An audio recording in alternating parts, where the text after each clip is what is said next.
First of all, I want to say congratulations to the class of 2026.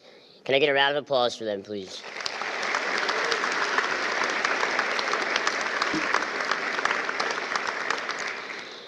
Now, I want you to take a second to look around. This is a moment that each of you have earned, not just through classes and assignments, but through stress, uncertainty, long nights, setbacks, and moments where you probably questioned if you were even on the right path at all. And somehow you kept going. So seriously, appreciate this moment. And if you're being honest, a lot of you probably don't fully know what comes next. That's normal, because I didn't either. I never had some big master plan. I wasn't one of those people who came into college knowing exactly what I wanted to do. I changed my mind, I questioned things, and most of the time, I felt like I was figuring it out as I went. And honestly, I still am. I think sometimes people feel pressure to act like they have everything together, especially at a graduation like this. Everybody asks what your next step is, what job you want, where you want to live, or maybe what your 5-year plan is. And the truth is, a lot of people are just guessing. Some people are confident in what comes next, and that's great. But if you're sitting here tonight, still unsure about your path, I promise you are not behind. You are just getting started. My story started before I even had the chance to think about my future. From the ages of 2 to 7, I had cancer 4 times. And while I don't remember most of it, I've lived my entire life with effects from it. Surgeries, limitations, and challenges that don't just disappear. Growing up, I realized pretty quickly that certain things were going to be harder for me. Some things would just take longer, but I had a choice. I could look at that and feel like I was behind, or I could accept it and figure out a way to move forward anyway. And that mindset stuck with me, because whether it's something big like that or something completely different, everyone is going to face moments where life doesn't go as planned. And when that happens, it's really easy to compare yourself to everybody else, to feel like other people are moving faster than you, to feel like you're late. I promise I felt that too. But life is not a race where everybody starts from the same place. Everybody in this room has a different story, different challenges, different circumstances, and a different timeline. And just because your path may look different from someone else does not mean it's wrong. Some of the strongest and most successful people I've met took paths they never expected to take. That's why I think sometimes it may be too dangerous to become attached to one perfect plan. Because life changes, you change, your interests change, your goals change, and the people around you change. Sometimes the best things that happen in your life are the things you could have never planned for in the first place. What you actually need is momentum. You need to move. And I learned this the hard way. There were things I wanted to do for a long time, speaking, starting a foundation, or even just putting myself out there. And I spent way more time thinking about it than maybe actually doing it, planning it, overthinking it, waiting till it felt right, telling myself I would start when I was more ready. And I remember sitting there at one point, going back and forth in my head. Am I ready? Is this the right time? What if it doesn't work? I stayed in that place way longer than I should have, until eventually I realized something simple. Nothing was going to change unless I did. So I took a step. Not a huge one, just one. And that step led to another and another.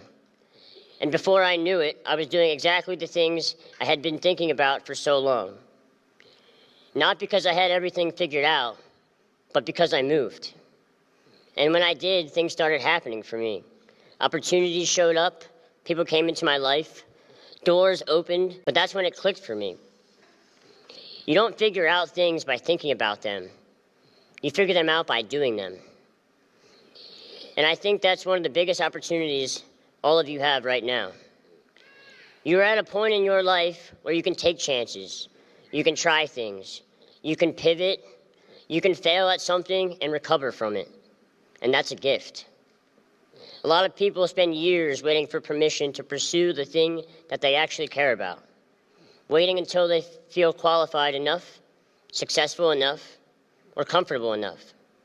But growth rarely happens when you stay inside your comfort zone.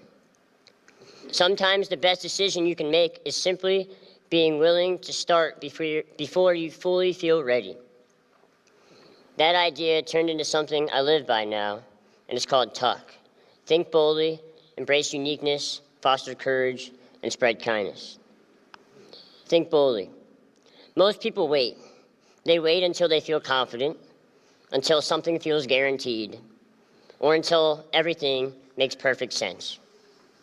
But that moment usually never comes. If there's something that you want to do in your life, go do it. Embrace your uniqueness. Every single person in this room has been through something different. Different challenges, different experiences, different setbacks. And for a long time, a lot of us spend energy trying to fit in or compare ourselves to everyone else. But the things that make you different are often the things that make you valuable. Your perspective, your story, your experiences, those are your strengths. For a long time, I looked at the things I went through as limitations, but over time I realized those experiences were also the reason I connect with people the way I do today. Your story is not something that disqualifies you. It's often the exact thing that prepares you for what you're meant to do. Have courage. Not the big dramatic kind, just enough courage to take the next step when you feel uncomfortable. Because confidence doesn't come before action. Confidence comes after it. And spread kindness. At the end of the day, people won't remember your GPA or your job title nearly as much as they remember how you treated them. The older I get, the more I realize how much relationships matter. The people you meet, the way you treat others, the way you show up for people, those things matter far longer than achievements on a resume. This moment is special for another reason, too.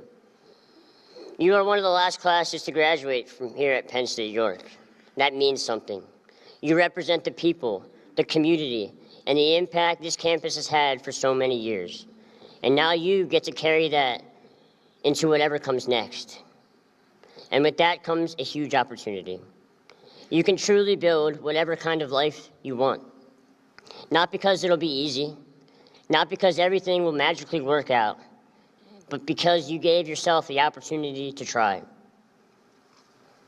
Take a chance on yourself. To pursue something that excites you, even if you don't know fully what it leads to yet. Years from now, you probably will not remember every assignment, every test, or every stressful night here. But you will remember the people, the moments, and the decisions that started shaping your life. Because your life can change a lot faster than you think it can. One conversation can change it. One opportunity can change it. One decision to finally start can change it. I know that because I've lived it. The things I spent years overthinking and doubting ended up leading me to opportunities, people, and experiences I never could have imagined when I was sitting there wondering if I was ready. And the truth is, I never fully was. Most people never are. You just begin anyway. And that's what all of you have the opportunity to do starting today. You have the opportunity to go create your own story. So take the chance, take the step, and bet on yourself. And trust that even if you cannot see the full path yet, you can still move towards something meaningful. You do not need to have your whole life figured out tonight. You just need the courage to begin. Congratulations, class of 2026. Your story is just getting started. Thank you.